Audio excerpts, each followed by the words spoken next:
Good morning friends. आज हम आपके लिए एक नया कॉन्सेप्ट लेकर आए हैं और ये कॉन्सेप्ट आपके एग्ज़ाम के लिए बेहद ही महत्वपूर्ण है। तो बिना देर किए हुए आइए देखते हैं कि ये कॉन्सेप्ट क्या है। आज का ये जो कॉन्सेप्ट है, ये कॉन्सेप्ट है revealed preference theory of demand. Revealed preference theory of demand, मांग का प्रकट अधिमान सिद्धांत। ये मांग का प्रकट अधिमान सिद्धांत जो है वो पॉल ए सैमुअल्सन के द्वारा दिया गया। इस सिद्धांत की अवधारणा को पॉल ए सैमुअल्सन ने दिया। पॉल ए सैमुअल्सन ने जो सिद्धांत दिया है उसके कुछ अजम्पशन हैं। तो रिवील्ड प्रेफरेंस थ्योरी के जो अजम्पशन है उसमें सबसे पहला जो अजम्पशन है बिहेवियरिस्टिक्स एक्सप्लेनेशन, यानी इन्होंने जो सिद्धांत दिया है उनमें इन्होंने ये कहा कि जो भी ये सिद्धांत है इसकी जो अवधारणा है वो व्यवहारिक है, यानी मांग का जो संबंध है कीमत और आय से वो व्यवहारिक रूप से इन्होंने इसमें शो किया हुआ है। तो इसके पहले जो भी मांग के सिद्धांत आए वो व्यवहारिक एक्सप्लेनेशन या बिहेवियरिस्टिक एक्सप्लेनेशन नहीं कर पाए। उन्होंने इसका साइकोलॉजिकल एक्सप्लेनेशन किया और सैमुअल्सन ने इसको बिहेवियरिस्टिक एक्सप्लेनेशन या व्यवहारात्मक व्याख्या दी। तो दूसरा देख सकते हैं आप कैपेबल ऑफ रैंकिंग, जो तुष्टिगुण विश्लेषण का सिद्धांत था उसमें मार्शल ने उसको दिया था। तो उन्होंने ये कहा कि जो भी तुष्टिगुण होता है, यानी जो भी उपयोगिता होती है, जो यूटिलिटी जो होती है वो कार्डिनल बेस पे आधारित होती है, यानी उसको मापा जा सकता है। हिग्स ने दिया ऑर्डिनल बेस पर और सैमुअल्सन ने कहा कि कैपेबल ऑफ रैंकिंग, यानी ऑर्डिनल और कैपेबल ऑफ रैंकिंग दोनों चीज़ें लगभग सेम है। तो आप ये कह सकते हैं कि जो भी मांग के सिद्धांत में उपयोगिता होती है तो उपयोगिता को इन्होंने रैंक के आधार पर दिया। इसके बाद इन्होंने कहा कि positive income elasticity. Friends, Samuelson का जो मांग का सिद्धांत है या रिवील्ड प्रेफरेंस थ्योरी है उसमें ये जो अजम्पशंस है या ये जो अजम्पशन है, मान्यता है, ये बहुत ही इम्पोर्टेंट है। पूरा ये जो मांग का सिद्धांत है इस पे डिपेंड है पॉजिटिव इनकम इलास्टिसिटी। इन्होंने इसको माना कि जो इनकम इलास्टिसिटी ऑफ डिमांड होती है वो हमेशा पॉजिटिव होती है। तो एक अजम्पशन ये हो गया। स्ट्रॉन्ग ऑर्डरिंग, ये एक मान्यता है। स्ट्रॉन्ग ऑर्डरिंग का मतलब होता है प्रबल या सबल। प्रबल कह सकते हैं हिंदी में या फिर सबल कह सकते हैं। प्रबल अथवा सरबल ऑर्डरिंग, क्रमबद्धता, यानी एक बार जब कोई भी कंज्यूमर किसी भी कॉम्बिनेशन को अथवा किसी भी संयोग को अगर वो प्रेफरेंस कर लेती है तो उसके प्रति वह दृढ़ हो जाती है, उसके प्रति वह रिजिड हो जाता है, फिर उसको वह छोड़ता नहीं है। तो दूसरा है कंसिस्टेंसी पोस्टिल्यूट। कंसिस्टेंसी का मतलब भी लगभग इस स्ट्रॉन्ग ऑर्डरिंग से मिलता जुलता हुआ है। कंसिस्टेंसी का मतलब है जैसे मान लीजिए कोई भी कंज्यूमर है ए को प्रेफर करता है बी से, यानी बी की तुलना में वह ए को अधिक प्रेफर करता है, तो कभी भी वह ए की तुलना में बी को नहीं प्रेफर करेगा। कभी भी वह ए की तुलना में बी को नहीं प्रेफर करेगा, यानी उसने अगर ए को प्रेफर कर लिया है तो हमेशा वह ए को ही प्रेफर करेगा। वह कभी भी इसकी तुलना में बी को नहीं प्रेफर कर सकता है, इसको वह कभी भी प्रेफर नहीं करेगा। तो इस तरीके से कंसिस्टेंसी पोस्टुलेट पर आधारित यह सिद्धांत है। तो आइए आगे देखते हैं किस तरीके से यह सिद्धांत बनाया गया है। तो सबसे पहले हम यहाँ देखेंगे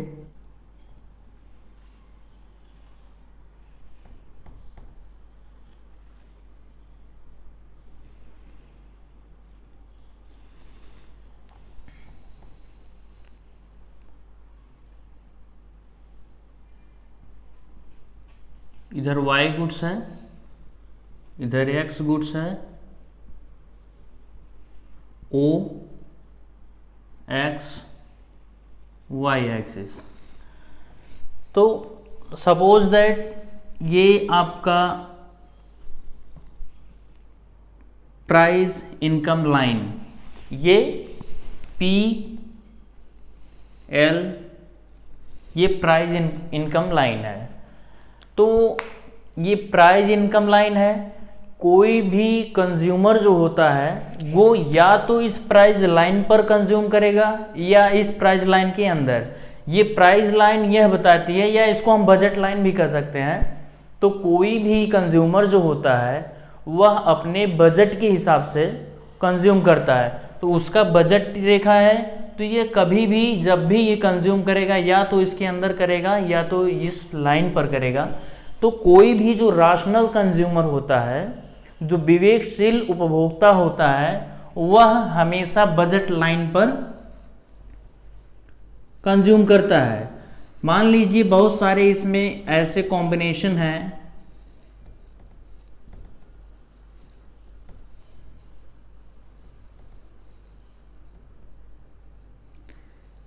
ए B C D E F G H, बहुत सारे कॉम्बिनेशन आपको दिखाई दे रहे हैं।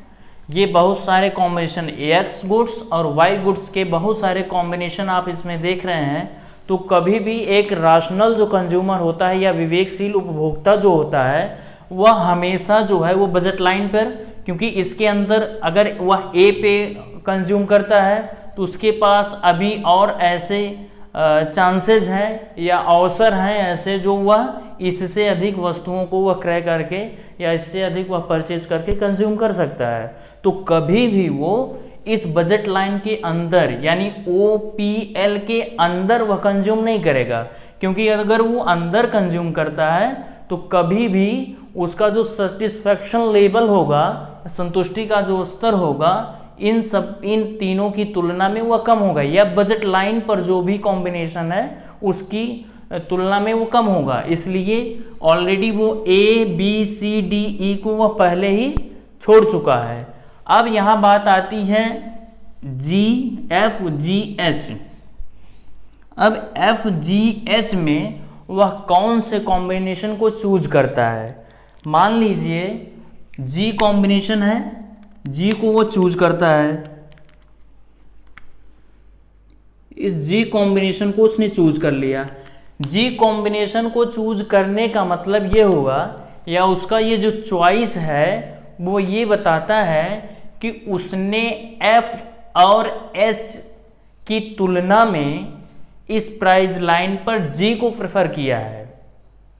इस प्राइस लाइन पर उसने F और H की तुलना में G को प्रेफर किया है। तो वह कभी भी इन संयोगों को जिसको उसने त्याग दिया है या जिसको उसने नहीं प्रेफर किया, वह कभी भी उस पर नहीं जाएगा। तो यह बताता है कि ये जो प्रेफरेंस है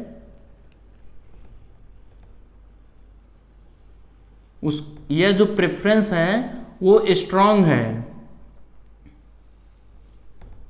Y1 X1 यानी G कॉम्बिनेशन में वह Y वस्तु की OY और X वस्तु की OX1, Y वस्तु की OY1, X वस्तु की OX1 मात्रा का या कह सकते हैं इस कॉम्बिनेशन को वह चूज करता है। तो यही क्या है आपका प्रगट अधिमान सिद्धांत। क्या बताता है कि वह अपने जो भी उसका अधिमान है या जो भी उसका प्रेफरेंस है वह इसको क्या करता है, शो करता है। तो कभी भी यह इस अधिमान को या इस प्रेफरेंस को वह छोड़ नहीं सकता है। तो इस तरीके से यह कहा जा सकता है। और एक चीज आप यहाँ देख सकते हैं कि इसी को हम प्रबल क्रमबद्धता भी कह सकते हैं। इसी को हम प्रबल क्रमबद्धता भी कहते हैं। तो आइए देखते हैं किस तरीके से रिवील्ड प्रेफरेंस थ्योरी से मांग का नेम डिराइव्ड होता है।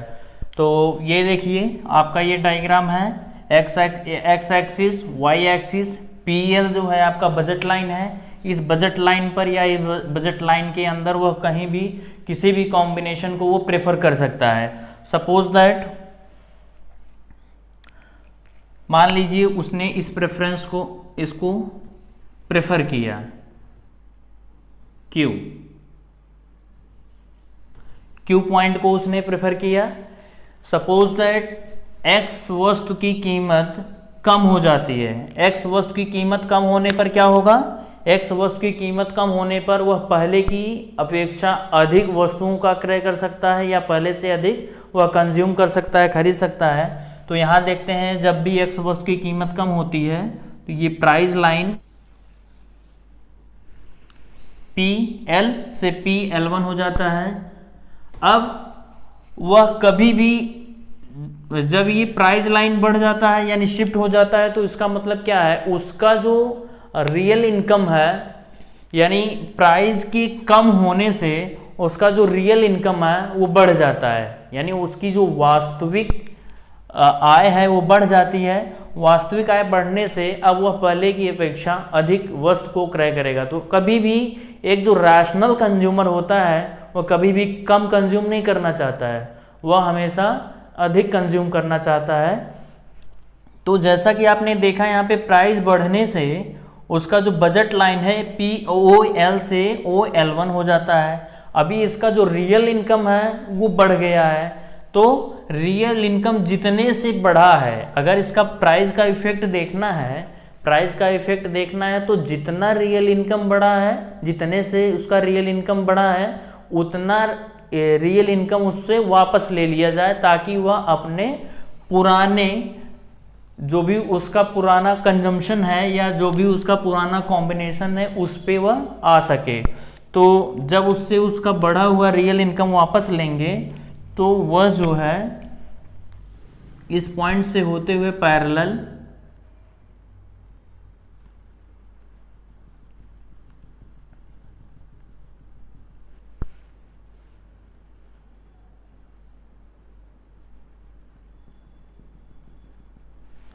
यहां पे आएगा। ये अब जो कंज्यूमर है या तो जब भी उसकी रियल इनकम उससे वापस ली जाती है या तो वह इस पुराने कॉम्बिनेशन को वह यूज करेगा या कंज्यूम करेगा।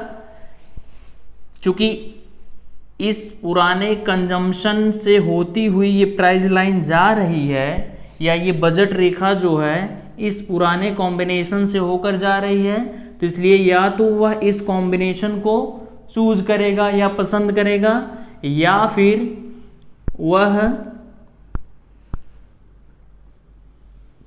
इसमें कहीं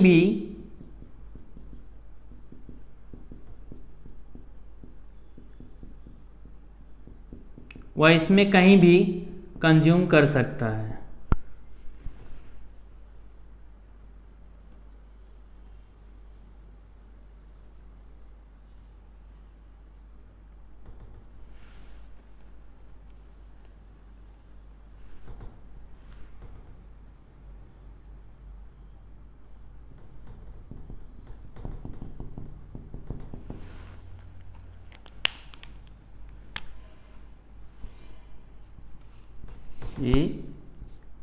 B वह कभी भी इस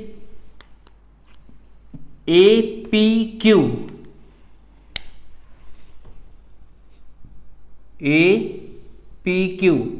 त्रिभुज APQ में वह कभी भी कंज्यूम नहीं करेगा, क्योंकि इसके पहले ही वह इसके अंदर के जो भी कॉम्बिनेशंस थे वो पहले ही उसने क्या किया, उसने उसको छोड़ दिया है। तो कभी भी वह OPL के अंदर वह कभी भी किसी भी वस्तु को या किसी भी कॉम्बिनेशन को वह यूज नहीं करेगा या परचेज नहीं करेगा। वह जब भी यूज करेगा या परचेज करेगा वो या तो Q पर या QLB त्रिभुज QLB इस त्रिभुज के अंदर वह किसी भी कॉम्बिनेशन को परचेज कर सकता है या करेगा। तो इस तरीके से आपने देखा जब भी प्राइस कम हो रही है, एक्स वस्तु की डिमांड जो है वो बढ़ रही है, दूसरी तरफ आप देख रहे हैं इनकम जब बढ़ रही है, इनकम जब बढ़ रही है तो एक्स वस्तु की डिमांड बढ़ेगी। तो इस तरीके से यह देखा जा सकता है कि मांग का नियम ये क्या बताता है, लॉ ऑफ डिमांड। प्राइस कम होने पर क्वांटिटी अगर बढ़ रही है तो ये लॉ ऑफ डिमांड हो गया, जो कि यहां पर आपको देखा जा सकता है प्राइस बढ़ने पर क्वांटिटी कम होगी। और या आप कह सकते हैं इस तरीके से आप देख सकते हैं यहाँ पे कि प्राइस कम होने पर क्वांटिटी ऑफ एक्स बढ़ रही है। प्राइस यहाँ पे कम हो रहा है तो क्वांटिटी एक्स बढ़ रही है। और आप देखिए कि इनकम, अगर उसको इनकम दे दिया जाए, जो भी रियल इनकम उसका वापस लिया है तो अगर दे दिया जाए तो इनकम जो है वो बढ़ने पर क्यू यानी क्वांटिटी उसकी बढ़ रही है, यानी इनकम और क्वांटिटी में जो रिलेशन है वो पॉजिटिव रिलेशन है। यहाँ पे हमने आपको पहले भी बताया है कि जो पॉजिटिव इनकम इलास्टिसिटी है वो हमेशा इसमें बरकरार रहेगी। तो आप देखिए कि यहाँ से दो चीज़ें आपको दिखाई दे रही हैं, एक लॉ ऑफ डिमांड, दूसरा positive income elasticity. Positive income elasticity या इनकम और क्वांटिटी में जो रिलेशनशिप है वो पॉजिटिव है और प्राइस और क्वांटिटी में जो रिलेशनशिप है वो निगेटिव है। तो इस तरीके से सैमुअल्सन ने ये कहा कि ये जो सिद्धांत है वह उपभोक्ता की व्यवहारात्मक व्याख्या करता है। तो इसलिए यह देखा जा सकता है कि प्राइस और क्वांटिटी में हमेशा नेगेटिव रिलेशनशिप रहेगा और इनकम और क्वांटिटी में हमेशा पॉजिटिव रिलेशनशिप रहेगा। तो इस तरीके से इस सिद्धांत के द्वारा मांग की नियम का डिराइव या प्रतिपादन किया जा सकता है। जैसा कि आपने अभी देखा, अभी हमने आपको कीमत कम होने पर मांग में क्या चेंजेस होते हैं वो दिखाया। अब इसी सिद्धांत के अनुसार हम आपको दिखाएंगे कि कीमत में वृद्धि होने पर मांग पर क्या प्रभाव पड़ता है। तो आइए देखते हैं कीमत में वृद्धि पर क्या प्रभाव पड़ता है मांग पर। अगर किसी वस्तु की कीमत में वृद्धि हो जाती है तो होने वाली मांग पर या जो भी क्वांटिटी डिमांडेड है उस पर क्या प्रभाव पड़ता है। ये आपका वाई एक्सिस, आपका X axis, good X good Y, इधर गुड एक्स,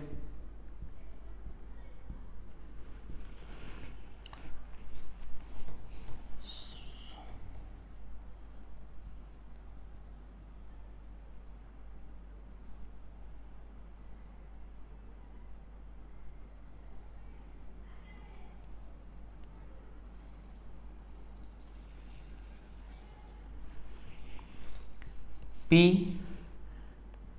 एल, ये इधर आपका एक्स वस्तु है, इधर वाई वस्तु है। ये पी एल बजट लाइन है या प्राइस इनकम लाइन भी इसको कह सकते हैं, प्राइस इनकम लाइन कह सकते हैं या बजट रेखा कह सकते हैं। जब भी कोई उपभोक्ता या कंज्यूमर कंज्यूम करेगा तो हमेशा बजट लाइन पर कंज्यूम करेगा। हालांकि वो इस जो ये ट्रायंगल है इसके अंदर भी वो कॉम्बिनेशन को चूज कर सकता है, लेकिन चूंकि वो राशनल है और अधिक से अधिक वस्तुओं का वह कंज्यूम करना चाहता है तो इसके ऊपर वह कहीं भी कंज्यूम कर सकता है। तो सपोज दैट वो यहाँ पर कंज्यूम करता है, ये इसका कॉम्बिनेशन है, इस कॉम्बिनेशन पर वह मान लीजिए ये कॉम्बिनेशन है क्यू। मान लीजिए कि एक्स वस्तु की कीमत जो है वो बढ़ जाती है, एक्स वस्तु की कीमत बढ़ जाती है। एक्स वस्तु की कीमत बढ़ने से ये प्राइस लाइन अंदर की तरफ शिफ्ट होगा, तो इसको अंदर की तरफ शिफ्ट करते हैं।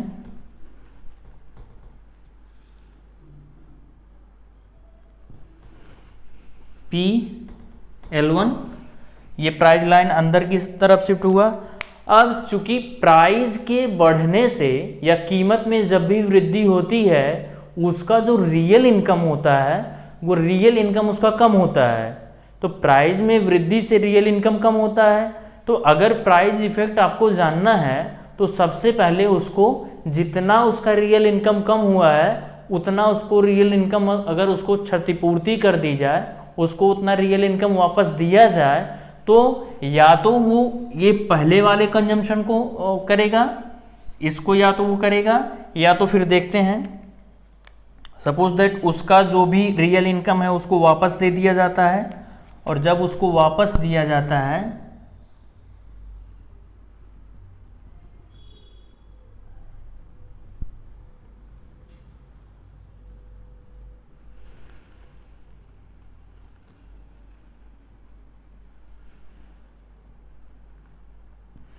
जब उसको उसका रियल इनकम वापस दिया जाता है तो ये एक बजट लाइन बन के आती है। इस बजट लाइन को ए बी कहते हैं, ए बी नाम रख दिया। अब या तो वो यहाँ पे इस कॉम्बिनेशन को जो पहले वो चूज कर रहा था या तो वो उसको चूज करेगा, या फिर वो इस कॉम्बिनेशन को चूज करेगा। यहाँ पे इसमें कहीं भी इस ट्रायंगल में कहीं भी वो, चूंकि OPL क्योंकि OPL के अंदर जितने भी कॉम्बिनेशन थे वो पहले ही उसको छोड़ चुका है।